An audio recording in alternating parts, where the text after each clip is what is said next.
યોજના મંજૂર થાય, એ ચાહે ડેમ હોય, જીઆઈડીસી હોય, જીએમડીસી હોય, રેલવે હોય, એરપોર્ટ હોય કે બુલેટ ટ્રેન હોય, ત્યાંની ગામ સભાની સંમતિ લેવાનું ફરજિયાત છે।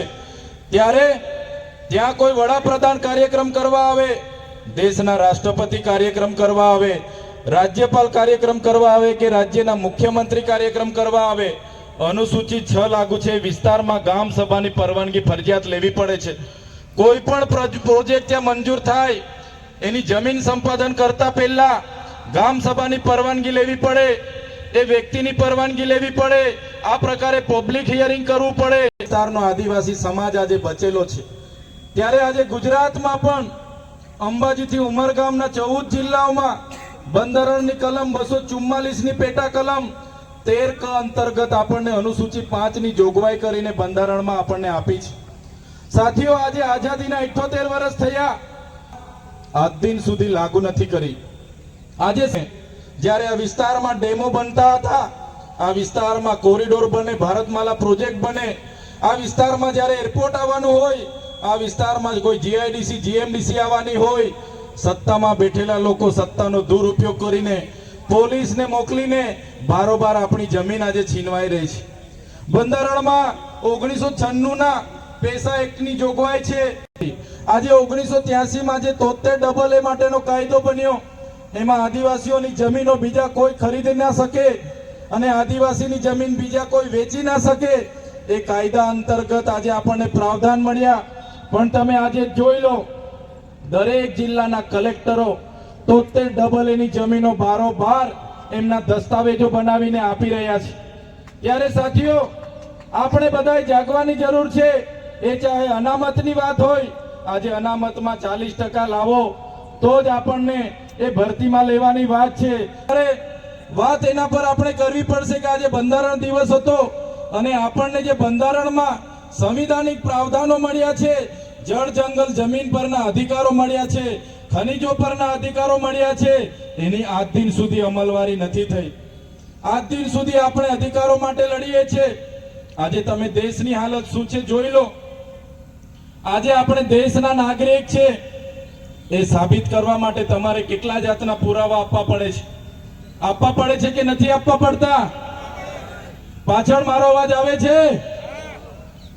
આજે તમે દેશના નાગરિક છો, એ સાબિત કરવા માટે તમે જોઈ લો, શરૂઆતમાં તમારે નામ લખાવવું એટલે તમારે પહેલા શરૂઆતમાં જન્મનો દાખલો માંગે, આવકનો દાખલો માંગે, જાતિનો દાખલો માંગે, સ્કૂલનું સર્ટી માંગે, રેશન કાર્ડ માંગે, આધાર કાર્ડ માંગે, ચૂંટણી કાર્ડ માંગે, તમારી પાસે પાન કાર્ડ માંગે, આઈટી રિટર્ન માંગે, તમારી પાસે કટિયા માંગે, પંચાયતનો રહેઠાણનો દાખલો માંગે, ઘરવેરાની પાવતી માંગે, લાઇટ બિલ માંગે।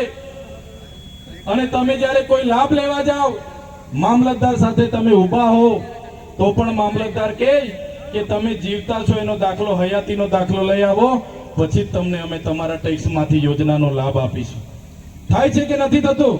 એના પુરાવા માટે એક થેલો લઈને આપણે નીકળવું પડે અને આપણે બધાએ અડધી જિંદગી કાગળિયા ભેગા કરવામાં જતી રહે એવી પરિસ્થિતિ આજે આપણી છે।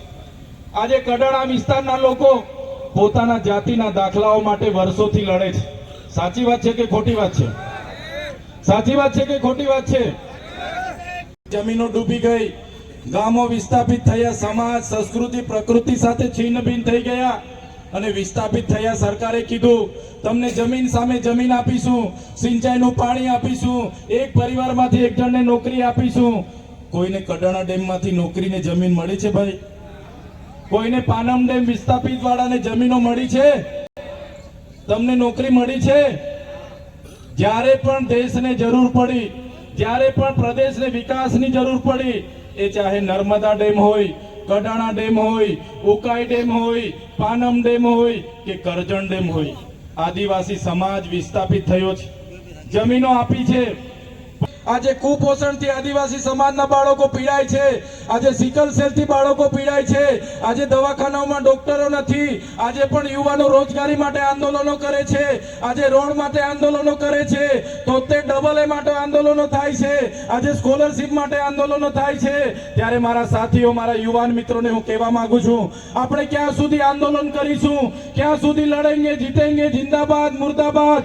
ક્યાં સુધી આવેદન નિવેદન, ક્યાં સુધી હાયરે સરકાર હાય કરીશું? મારા સાથીઓ, આવનારા દિવસોમાં તાલુકા જિલ્લા પંચાયત આવે છે, તમે તૈયાર થઈ જાઓ. હવે આવેદન નિવેદન જિંદાબાદ મુર્દાબાદ કરવાનું થતું નથી. હવે આ લોકો પરથી આપણે સત્તા લેવાનું થાય છે અને એ સત્તા આપણે બધાએ લઈ લેવાની છે.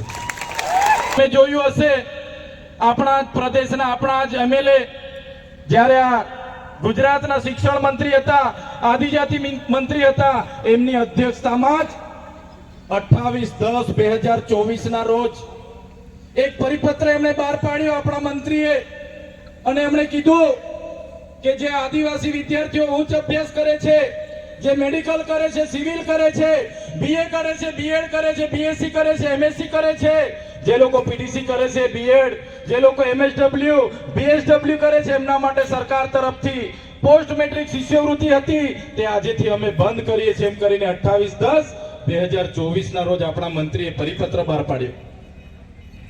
આપણું 3,410 કરોડ રૂપિયા વર્ષનું બજેટ હતું, છતાં એમણે એવું કીધું કે આદિવાસી વિદ્યાર્થીઓના ઉત્થાન માટે, આદિવાસી વિદ્યાર્થીઓના ઉચ્ચ અભ્યાસ માટે અમારી પાસે બજેટ નથી.